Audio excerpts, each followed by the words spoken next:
आज राजनांदगांव में मैं आप लोगों से चर्चा करने आई हूँ। मेरा सौभाग्य है और हमारे साथ हैं आदरणीय दीपक मिश्रा जी, आदरणीय जितेंद्र।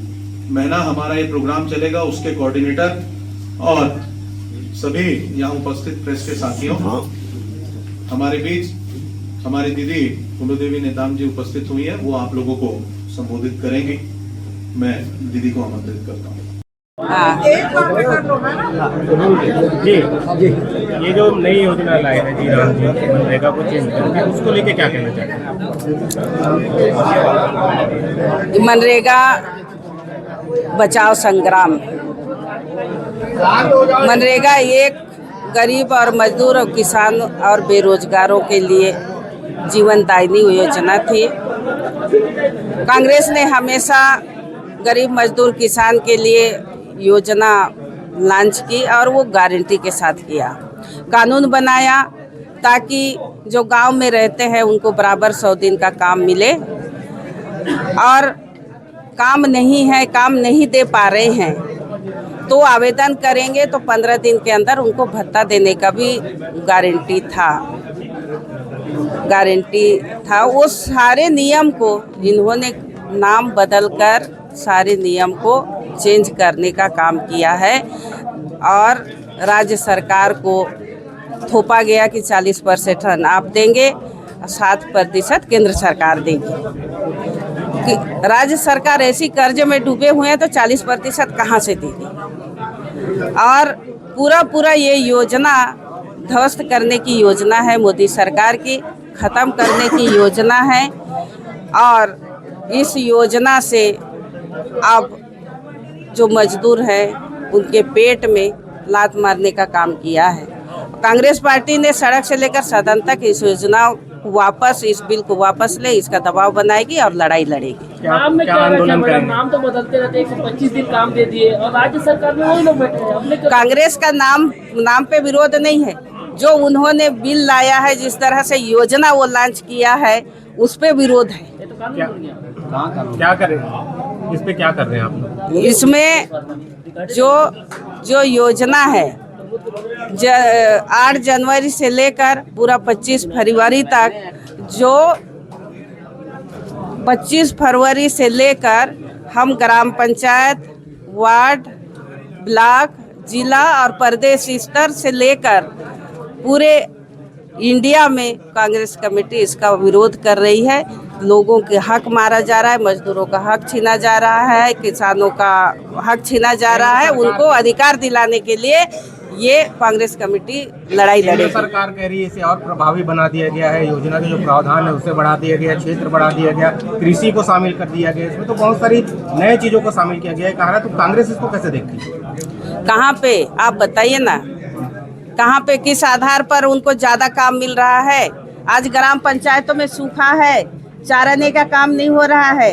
आप भी ग्रामीण इलाका में जाते होंगे। बजट बढ़ा दिए हैं। क्या बढ़ा दिए? केंद्र सरकार 60% दे रही है और 40% राज्य सरकार दे रही है, जबकि केंद्र सरकार 100% एक कांग्रेस सरकार दे रही थी, ताकि राज्य सरकार को किसी प्रकार का भार ना पड़े और उनकी जो अधिकार है, उनकी शक्तियां हैं, वो कमजोर ना हो। यहाँ तो ग्राम पंचायत को कमजोर करने की जो शक्तियां थी उसको कमजोर कर दी हैं। ग्राम सभा में कोई अधिकार नहीं है, वो कहीं पे जिक्र नहीं है। ग्राम पंचायत क्या करेगी उस पर कहीं पे जिक्र नहीं है। इस तरह से जो ग्राम पंचायतों को अधिकार था उसको भी समाप्त कर दिया है।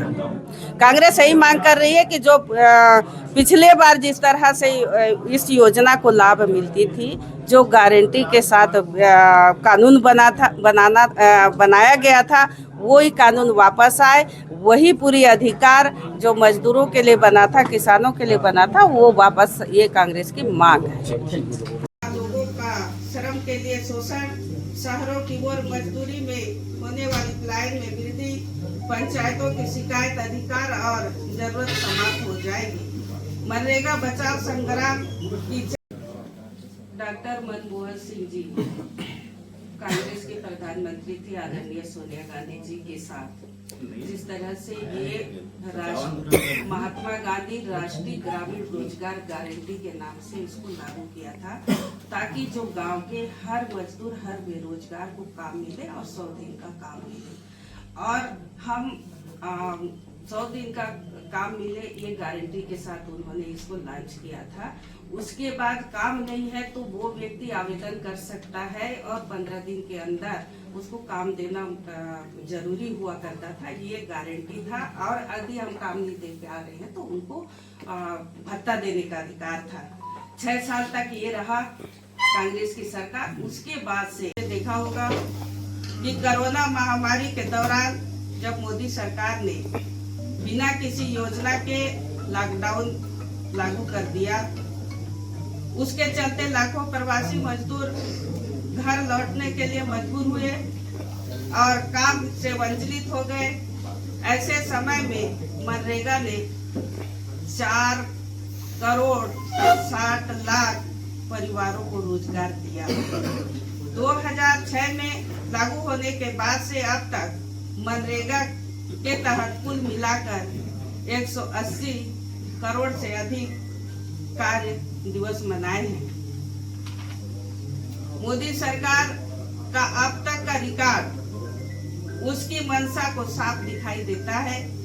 योजना के तहत घोषित मजदूरी में मोदी सरकार के 11 वर्षों के दौरान मुश्किल से ही कोई बढ़ोतरी हुई है। उच्च महंगाई के बावजूद पिछले 3 वर्षों से मनरेगा के बजट में कोई बढ़ोतरी नहीं की गई। मोदी सरकार ने अब काम के कानूनी अधिकार को ही समाप्त कर दिया है, जो मजदूर के लिए आखिरी सुरक्षा कवच था। इसलिए 125 दिन का प्रावधान एक जुमला है। मोदी सरकार का अब तक का रिकॉर्ड साफ दिखता है कि उसकी मंशा इस योजना को केवल ध्वस्त करने की ही है। मनरेगा में बदलाव करने वाले नए कानूनों को खतरे में डाल रखी है। बेरोजगारी में वृद्धि और गांधी जी के नाम से रखा गया था। कहीं ना कहीं मोदी जी को गांधी नाम से तकलीफ है, जो हमेशा गांधी का विरोध करते हैं। जबकि गांधी केवल हमारे देश के लिए ही नहीं, पूरे विश्व में गांधी जी का नाम है। गांधी जी अमर हैं, अमर रहेंगे। जहाँ भी जाएंगे गांधी जी का नाम लिया जाता है। गांधी जी का पूछते हैं। गांधी जी पूजनीय है, जो हमारे देश के लिए वो अपना जान तक निछावर किए। हम सबको आज़ाद करने के लिए उन्होंने लड़ाई लड़ी है। तो निश्चित तौर पर गांधी जी हमेशा पूजनीय। 1 दिवसीय उपवास रहेंगे। ये हर जिला मुख्यालय में रहेगा और 12 जनवरी से लेकर 29 जनवरी तक ये ग्राम पंचायतों के स्तर पे चौपाल और जनसंपर्क रहेगा और छोटा छोटा नुक्कड़ सभाएं भी रहेंगी। 30 जनवरी से लेकर वार्ड स्तर तक शांतिपूर्ण धरना रहेगा। 31 जनवरी से 6 फरवरी तक जिला स्तरीय मनरेगा बचाओ ये कार्यालय मजिस्ट्रेट का घेराव रहेगा और 7 फरवरी से 15 फरवरी तक राज्य स्तरीय विधानसभा घेराव रहेगा।